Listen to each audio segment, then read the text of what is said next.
आप सभी को जय मसीह। मैं परमेश्वर को धन्यवाद देता हूं क्योंकि परमेश्वर ने एक बार फिर आपके बीच परमेश्वर का वचन लेके आने का एक अवसर मुझे दिया और विश्वास करता हूं कि आप सभी लोग सकुशल होंगे। प्रभु का धन्यवाद हो इन सारी समयों के लिए, अवसरों के लिए।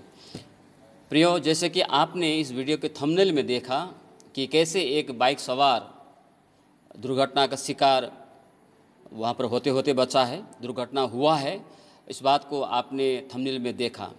और ये अनुभव मेरे साथ भी आज से करीब करीब 10 दिन पहले, 10-12 दिन पहले मैं अपने परिवार के साथ बाइक पर कहीं मैं जा रहा था और मैं दुर्घटना का शिकार होते होते बचा हूँ। अगर मैं उस वक्त में सावधानी के साथ अगर मैंने बाइक नहीं चलाया होता तो हम भी दुर्घटना का शिकार हो जाते, अर्थात हमें भी चोट लगती और हमें भी दुर्घटना का शिकार होना पड़ता। और कारण क्या है कहने से, हम जिस रास्ते से होकर जा रहे थे वहाँ पर एक स्पीड ब्रेकर लगा हुआ था और वो स्पीड ब्रेकर इस प्रकार से लगा हुआ था वहाँ पर कि बाइक चलाने वालों को वो दिखाई नहीं देता था।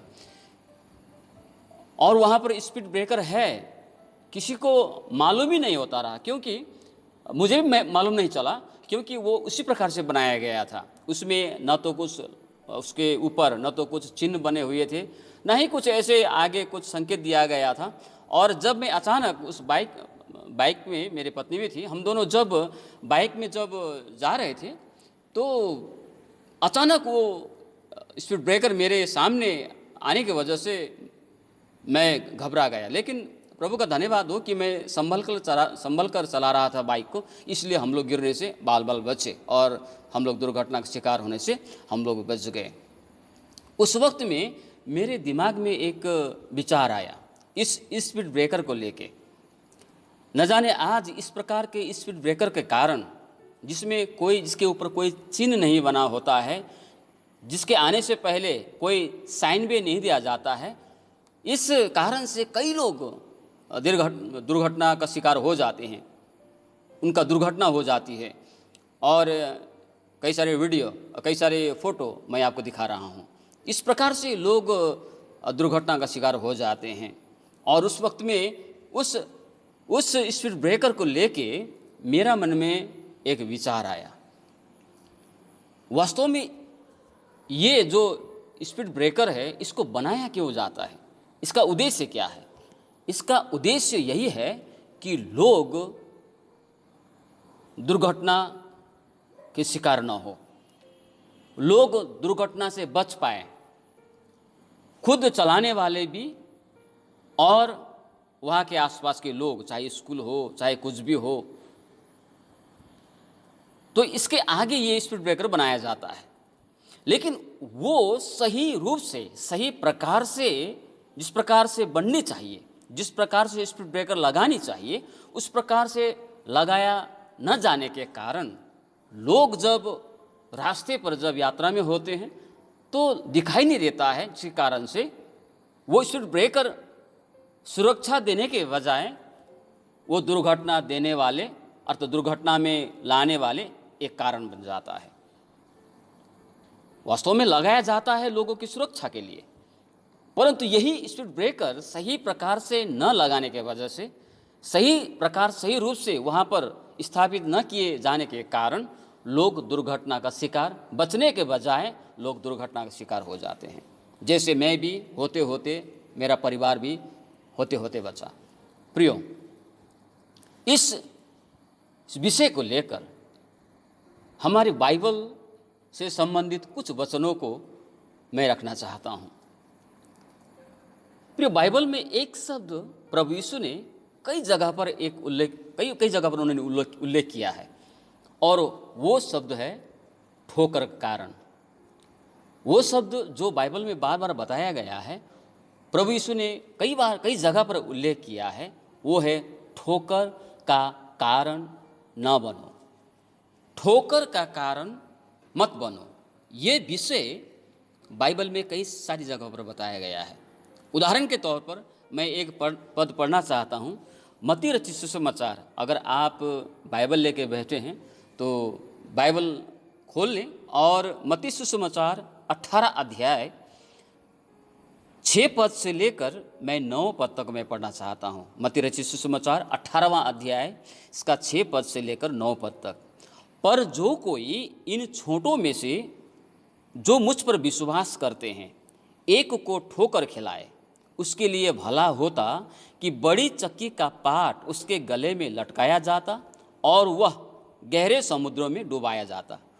ठोकरों के कारण संसार पर हाय, ठोकरों का लगना अवश्य है, पर हाय उस मनुष्य पर जिसके द्वारा ठोकर लगती है। यदि तेरा हाथ या तेरा पांव तुझे ठोकर खिलाए तो उसे काट कर फेंक दे। टुंडा या लंगड़ा होकर जीवन में प्रवेश करना तेरे लिए इससे भला है कि तू 2 हाथ या 2 पांव रहते हुए अनंत आग में डाला जाए। यदि तेरी आंख तुझे ठोकर खिलाए तो उसे निकाल कर फेंक दे। काना होकर जीवन में प्रवेश करना तेरे लिए इससे भला है कि 2 आंख रहते हुए तू नरक की आग में डाला जाए। प्रियो, ये वचन खंड उस वक्त जब मैं दुर्घटना का शिकार होते होते बचा, और जब मैं उसके बाद मैं यात्रा में जा रहा था, हम लोग यात्रा कर रहे थे, मैं बाइक तो चला रहा था, मेरे दिमाग पर ये वचन आने के लिए आरंभ किया। इस स्पीड ब्रेकर के समान आज हम भी, आप और मैं, हमारे कलीसिया के लोग, हमारे विश्वासी जो यीशु पर विश्वास करते हैं, कई सारे लोग अपने बुलाहट को न पहचानने के कारण परमेश्वर ने हमें क्यों बुलाया है, परमेश्वर का हमें बुलाने का उद्देश्य क्या है, इसको सही रूप से न समझने के कारण, सही रूप से न जानने के कारण आज विश्वासी दूसरों के लिए उन्नति होने के बजाय दुर्गति का कारण और दुख का कारण, उनके जीवन में अशांति का कारण, ठोकर का कारण बना हुआ है। पर यहाँ पर प्रभु यीशु ने ठोकर देने वालों के लिए, उन्होंने यहाँ पर विशेष तौर से 7 पद में उन्होंने ये कहा, ठोकरों के कारण हाय, ठोकरों के कारण हाय, ठोकरों को लगना अवश्य है। प्रियो, संसार में आपको पता ही है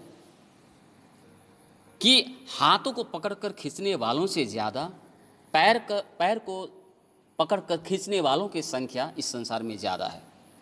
मेरा कहने का तात्पर्य यह है, हमें ऊपर ले जाने वाले, उत्साह देने वाले, हमारे लिए एक सीढ़ी बनने वाले, इस प्रकार के व्यक्ति की संख्याओं से ज़्यादा लोगों को गिराने वाले, लोगों को दुख पहुंचाने वाले, लोगों के लिए एक ठोकर का कारण, पतन का कारण,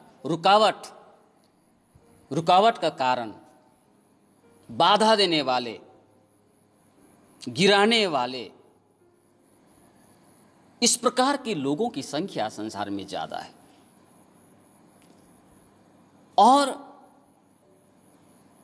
संसार में आपको कदम कदम पर इस प्रकार के लोग मिल जाते हैं, मिल सकता है, लेकिन प्रभु यहाँ पर क्या कहता है, ठोकर का लगना अवश्य है।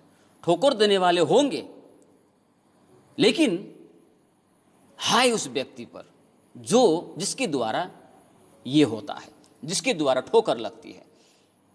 प्रभु यीशु ने अपने विषय में ऐसा कहा, मनुष्य के पुत्र तो जैसे उसके विषय में कहा गया है उसी प्रकार से उसको जाना ही है, लेकिन हाय उस व्यक्ति पर जिसके द्वारा ये होने को आता है। और आपको पता है यहूदा इस्करियोती इसका कारण बना। प्रभु यीशु तो जैसा लिखा हुआ, जैसे उसके जीवन में जैसा होना चाहिए उसी के लिए वो आया, लेकिन धिक्कार है उस व्यक्ति, हाय उस व्यक्ति पर जिसके द्वारा ये होने को आता है। और बाइबल में यहूदा इस्करियोती के द्वारा ये होने को आया, प्रभु पकड़वाया गया, प्रभु के विषय में जो कहा गया उसके जीवन के द्वारा पूरा हुआ। ठीक इसी प्रकार संसार में ठोकर देने वालों की संख्या बहुत ज़्यादा है, लेकिन उस ठोकर देने वालों की संख्या में जो ज़्यादा की जो संख्या है, कहीं उसके बीच में आप और मैं तो नहीं हूँ। क्या आप और मैं भी ठोकरों को कारण, दूसरों के लिए रुकावट के कारण, बाधा के कारण, दुर्गति का कारण, आगे बढ़ने के लिए न देने का कारण, कहीं आप और मैं तो नहीं बना हुआ हूँ? प्रभु कहता है, अगर ऐसा है, आप और मैं अगर ठोकर का कारण दूसरों के लिए बनते हैं, रुकावट का कारण बनते हैं, बाधा का कारण बनते हैं, उसके पतन का कारण बनते हैं, पीछे हटने का कारण यदि आप और मैं अगर हम लोग बनते हैं, तो प्रभु कहता है, धिक्कार है तुझे, हाय तुझ पर। इससे अच्छा होता कि तू ठोकर देने वाले होने से तो अच्छा होता, अगर तू ऐसा होता, अगर तू ठोकर देने वाले बनते हो तो धिक्कार तुझ पर, और चक्की का पाट तेरे गले में बांधा जाता और समुद्र में डुबाया जाता। ये बहुत ही एक दुखद अवस्था है उस व्यक्ति के लिए। प्रियो, परमेश्वर ने हमें दूसरों के जीवन में आशीष पहुंचाने के लिए, दूसरों के लिए वो सीढ़ी बनने के लिए बुलाया है जो हमारे द्वारा लोग ऊपर जा सके, दूसरों को उत्साह प्रदान करने के लिए बुलाया, दूसरों को ऊपर ले जाने के लिए प्रभु ने हमको बुलाया। परंतु कई बार हमारे कार्य, हमारे वो सारे कदम, चाहे वो छोटी हो चाहे बड़ी हो, दूसरों के लिए एक रुकावट का कारण बन बैठता है, दूसरों के लिए एक बाधा का कारण बन बैठता, हम बन बैठते हैं दूसरों के लिए। प्रिय, मैं एक दिन एक विश्वासी के घर में गया और वो विश्वासी बहुत अच्छे विश्वासी थे। जब पहली बार उसको मैं मिला था तो बहुत ही अच्छा विश्वासी हो, देने में, कोई भी संगति में वो पीछे नहीं हटता था, हर संगति में पूरा परिवार के साथ चर्च में जाकर प्रार्थना उपवास करते हुए, घरेलू संगति में जाकर संगति किया करते थे। लेकिन 2 साल बाद जब मैं उनके पास दोबारा गया तो वो संगति में नहीं था, बल्कि खराब सेवन करने के वजह से उनका परिवार जो है बड़ी अशांति में घिरा हुआ था। तो मुझे अचंभा हुआ, तो मैंने पूछा, अरे जब मैं पहली बार आपको मिला आप तो बहुत अच्छे थे, विश्वास में आपका आत्मिक जीवन बहुत अच्छा था, आप संगति में बहुत अच्छी तरह से चल रहे थे, फिर अचानक क्या हुआ? तो बाद में पता चला कि उसके घर के सामने में एक ऐसा पास्टर के परिवार आके बैठा हुआ था जो किसी दूसरे चर्च का था, और उसका जो चर्च है वो दूसरे गांव में, वहाँ से करीब 8-10 किलोमीटर की दूरी पर उसका चर्च था। अब जो वहाँ पर वो करता था, उसके विश्वासी तो उसको देखता नहीं था, चाहे वो घर में लड़ाई करे, चाहे झगड़ा करे, चाहे सिगरेट पिए, चाहे दारू पिए, चाहे कुछ भी करे, तो विश्वासी तो 10 किलोमीटर दूर में है, विश्वासी को तो दिखाई नहीं देता है। इसलिए ये पास्टर का परिवार उस गांव में बैठकर मनचाहा जीवन यापन करते थे। उसने कभी ये नहीं सोचा कि इस गांव में दूसरे विश्वासी, दूसरे कलीसिया के विश्वासी यहाँ पर है और मेरे ऐसे करने से मैं उनके लिए रुकावट बनूंगा, मैं उनके लिए बाधा बनूंगा। उसने कभी नहीं सोचा। और परिणाम ये हुआ कि उसको देखते देखते उन्होंने मुझे कहा, मेरे सामने में जो पास्टर का परिवार है, उनके कारण, उनको देखते देखते हम लोग भी वैसे ही हो गए। प्रियो, उस पास्टर के परिवार के लिए शायद ये वचन, और आज हम भी यदि इस प्रकार के ठोकर का कारण दूसरों के लिए बने हुए हैं, तो प्रभु कहता है, हाय तुझ पर, इससे अच्छा तेरे गले में चक्की का पाट बांधा जाता, बांधा जाए और तो समुद्र में डुबाया जाता। प्रिय मित्र, मैं आज आपको ये वचन मैं आपको बता रहा हूँ, लेकिन ये वचन खुद मेरे लिए भी है। प्रिय मित्र, आज हमारा ऐसे कई सारे कार्य जो हम याद नहीं करते हैं, जो हम उसके विषय में चिंता नहीं करते हैं, उसके विषय में संवेदनशील हम लोग नहीं है, हम लोग लापरवाही बने हैं उसके विषय में। लेकिन उस छोटी छोटी बातें, चाहे हमारे बोलने में हो, चाहे हमारे पहिरन में हो, हम एक विश्वासी होने के नाते आज हम किस प्रकार के कपड़े पहनते हैं? क्या उस कपड़े पहनने के द्वारा चर्च के कई सारे जवानों को जवाने के लिए एक गलत संदेश जा रहा है? आप एक चर्च के यूथ होंगे, एक सीनियर यूथ होंगे, आप किस प्रकार के कपड़े पहनते हैं? आपका पहरावा कैसा है? अगर आप 25 साल का जवान एक लड़की है, एक लड़का है, तो आप 15-20 साल के जो आपके चर्च में जो अन्य जवान हैं, उनके लिए आपका पहरन क्या संदेश दे रहा है? पावल कहता है, अगर मेरे मांस खाने से दूसरे को ठोकर लगता है तो मैं मांस भी नहीं खाऊंगा। क्यों? ठोकर का कारण बनने वालों के लिए प्रभु ने यहाँ पर बहुत एक दुखदायी एक शब्द का उपयोग किया है। अगर कौन सी ऐसी बातें हैं जो दूसरों के लिए ठोकर का कारण बना हुआ है, उसको समय रहते ही प्रभु को वचन कहता है उसको निकाल के फेंको, उसको निकाल के फेंकना है। कौन सी ऐसी छोटी छोटी बातें हैं, मोबाइल को चलाने से लेकर, आपके पहनने से लेकर, आपके संगति में बैठने के तरीके से लेकर, जब आप पड़ोसियों के घर में जाते हैं, गांव में, वहां जाते समय आप किस प्रकार के जीवन यापन करते हैं, कैसे कैसे शब्दों को उच्चारण करते हैं, कैसे कैसे शब्दों को अपने मुंह से निकालते हैं। इन छोटी छोटी बातों के द्वारा कहीं दूसरे जो आपके नज़दीक में जो है, चाहे वो विश्वासी हो चाहे अविश्वासी हो, कहीं उसको ठोकर तो नहीं लग रहा है?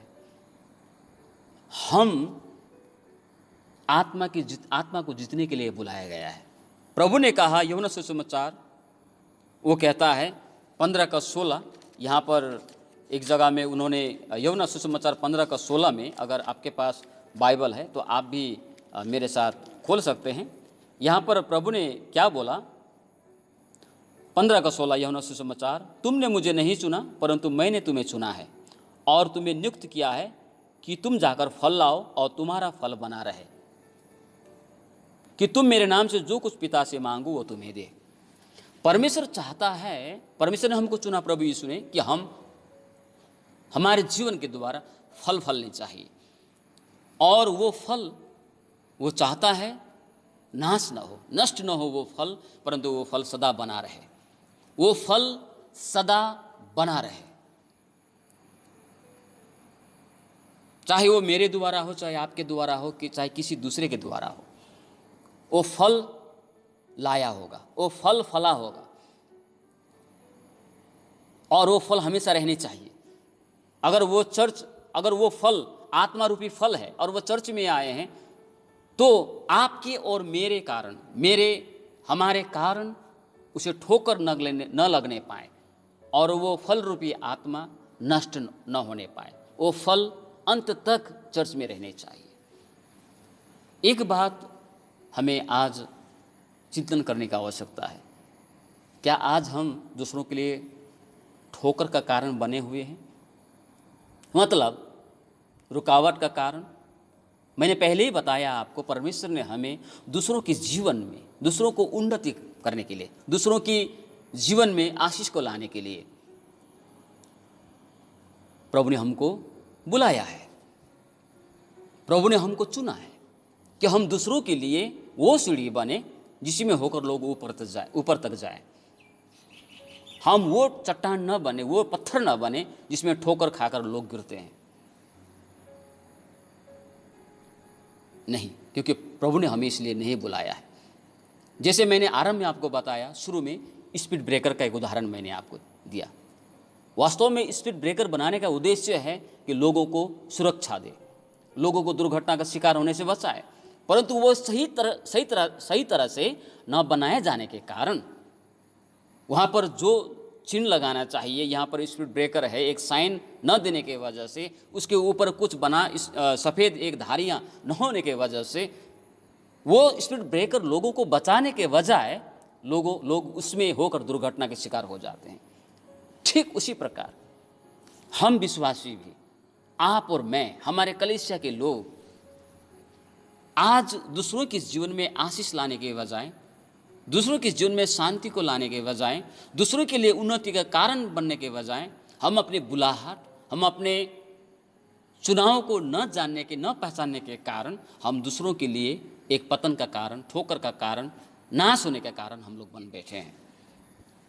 आज हमें सोचने की आवश्यकता है, हमें चिंतन करने की आवश्यकता है, हमें जानने की आवश्यकता है। प्रियो, एक विश्वासी, एक व्यक्ति, एक प्रभु के पीछे चलने वाले एक व्यक्ति कब दूसरों के लिए ठोकर का कारण, कब दूसरों के लिए बाधा का कारण बनते हैं। प्रियो, मत्ती रचित सुसमाचार 16 अध्याय अगर आप 23 पद को पढ़ेंगे तो प्रभु ने पतरस को वहां पर बोला है, हे शैतान, मेरे सामने से दूर हो।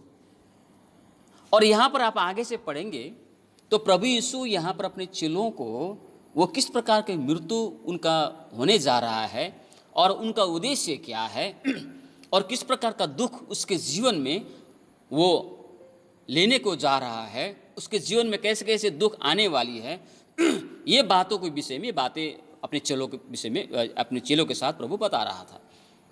तो यहाँ पर पतरस क्या कहता है? पतरस कहता है 22 पद में, इस पर पतरस उसे अलग ले जाकर झिड़कने लगा, हे प्रभु, परमेश्वर न करे, तेरा साथ ऐसा कभी न होगा। तो प्रभु ने बोला, हे शैतान, मुझसे दूर हो, तू मेरे लिए ठोकर का कारण है। इसका मतलब है वो प्रभु यीशु के लिए भी एक निराशा का कारण, एक निरुत्साह का कारण वहाँ पर बने हुए थे।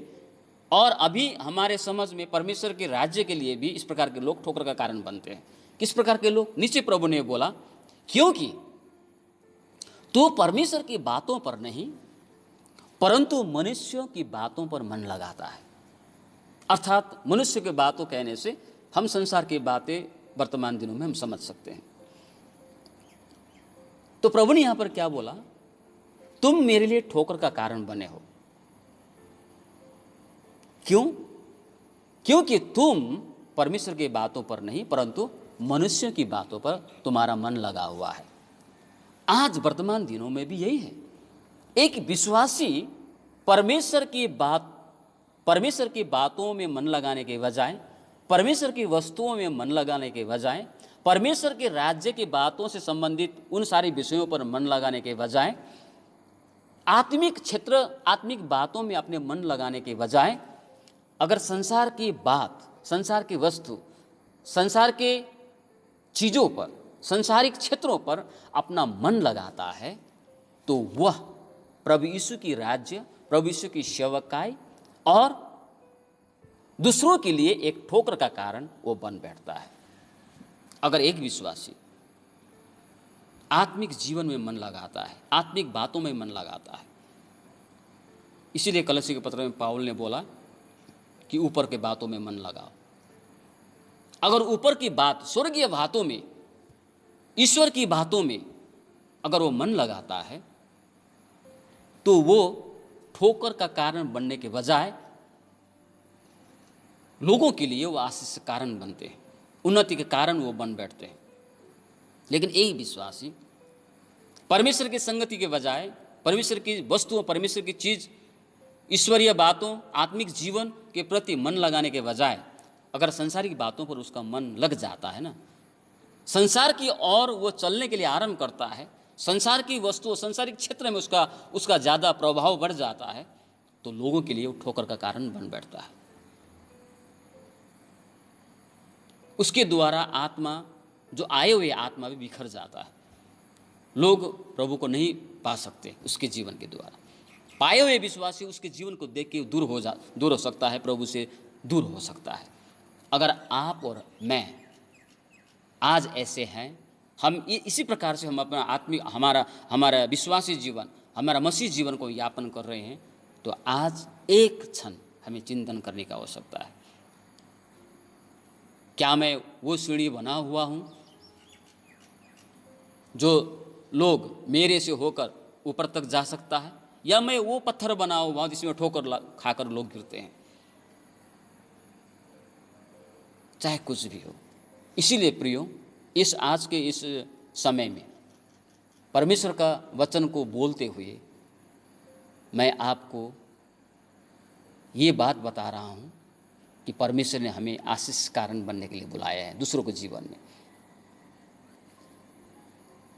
कई सारे लोग विश्वासी तो है, दुकान को लगाते हैं गांव समाज में। और प्रियो, मैं आपको बता देता हूँ, दुकान लगाना, व्यापार करना कोई बुरी बात नहीं है, लेकिन उसके दुकान में चर्च के एल्डर है, चर्च के सेवक है, एक बहुत ही 15-20 साल पहुंचे हुए विश्वासी है, ऐसे लोगों की दुकान में मैंने गुटखा के पैकेट झूलते हुए, सिगरेट का पैकेट झूलते हुए, सुपारी के पैकेट झूलते हुए मैंने देखा है। अब आप बताइए, अगर एक पुराने विश्वासी सेवक हो, सेविका हो, चर्च के एल्डर हो, चर्च के डीकन हो, चर्च के पुरनीय हो, पुराने विश्वासी के जीवन में अगर इस प्रकार की बातें अगर उसके जीवन में होती है, दिखाई देती है अन्य विश्वासी, अन्य लोग, तो जो विश्वासी है वो भी दूर हो जाएंगे प्रभु से। कल से वो भी सेवन करने के लिए शुरू करेंगे। और जो लोग प्रभु को नहीं पाए, क्या इस प्रकार के कार्य से प्रभु में हम आत्माओं को जीत सकते हैं? नहीं, हम नहीं जीत सकते। इसीलिए अगर आपके और मेरा जीवन आज लोगों के लिए ठोकर का कारण बने हुए हैं, दुर्गति का कारण बने हुए हैं, निराशा का कारण बने हुए हैं, बाधा बने हुए हैं, रुकावट बने हुए हैं, हम वो पत्थर बने हुए हैं जिसमें ठोकर खाकर लोग गिरते हैं, तो आज हमें चिंतन करने की आवश्यकता है। वो कौन सी बातें हैं जो लोगों को ठोकर खिला रहे हैं? वो कौन सी स्वभाव है, कौन सी आदत है, कौन सी हमारी काम है? उसको जांच करके उसको पकड़ने की आवश्यकता है और उसको निकाल फेंकने की आवश्यकता है। प्रियो, आज का वचन मैं आपको यही कहना चाहता हूँ। और कई सारे क्षेत्रों में ऐसा भी होता है कि हम दूसरों को देख के हम ठोकर खाने लगते हैं। हम भी कई बार हम ठोकर देने वाले तो बनते हैं, कभी कभी हो सकता है। अगर नहीं देते हैं तो हम खुद ठोकर खा जाते हैं कई जगह पर दूसरों को देख के। अरे वो तो सप्ताह में एक बार चर्च में जाता है, वो तो सप्ताह में एक बार संगति में जाता हूँ, तो सप्ताह में जो 4 बार संगति होता है मैं क्यों जाऊँ? जब वो दशवंश देता नहीं तो मैं क्यों दूँ? वो पुराने विश्वासी होकर दशवंश नहीं देते हैं तो मैं क्यों दूँ? जब वो उपवास नहीं रखता है तो मैं क्यों रखूं?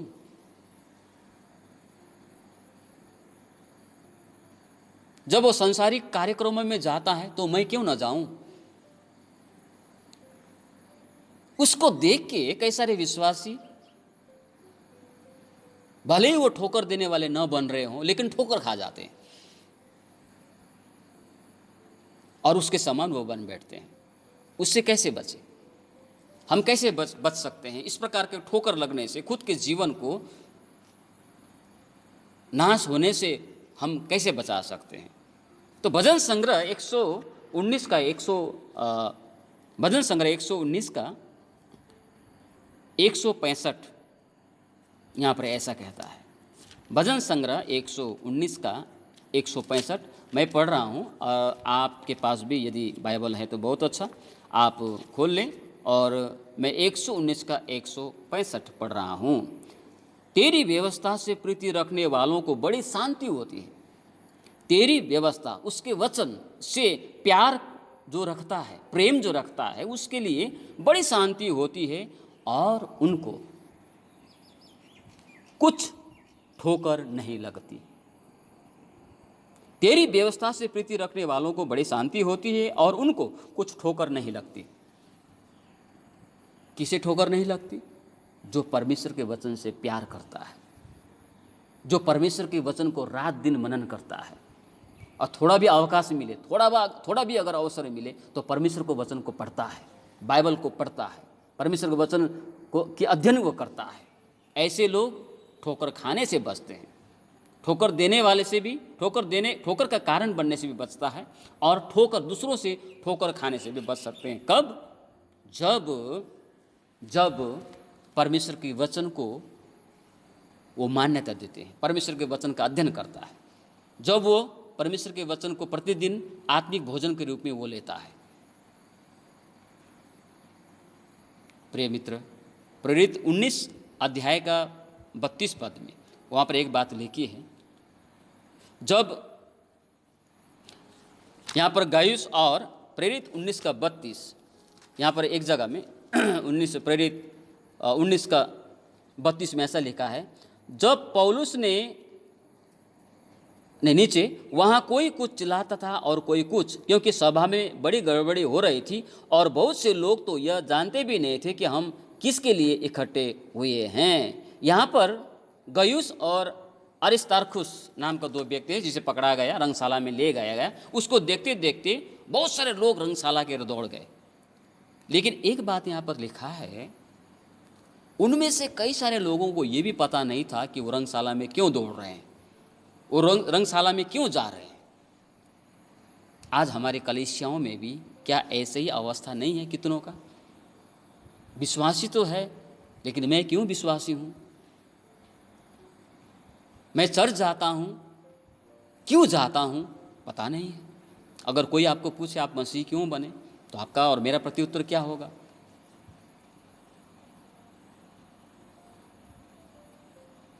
और ऐसे लोग ही जिसको पता नहीं होता है कि मेरी बुलाहट क्या है, परमेश्वर ने मुझको क्यों बुलाया है, वैसे ही लोग दूसरों के लिए ठोकर का कारण बनते हैं, दूसरों के लिए दुर्गति का कारण बनते हैं, बाधा रुकावट का कारण बनते हैं।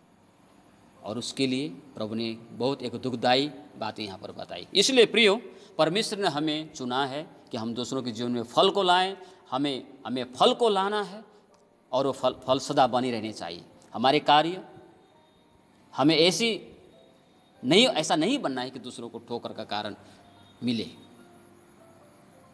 इसीलिए मैंने इन सारे वचनों में जो मुझे बतानी चाहिए, जो मैंने समझा है, उन सारे बातों को आपके बीच में रखा है। सो प्रभु छोटे से वचन में आप सभी को आशीष दे। यदि आप पहली बार हमारे चैनल में, यूट्यूब चैनल में एक नई आशा में पहली बार है तो सब्सक्राइब कर दें और चैनल को लाइक शेयर जो भी आपको अच्छा लगे आप कर दीजिएगा। बहुत बहुत धन्यवाद। प्रभु आप सभी का आशीष दे। पुनः जय मसीह की।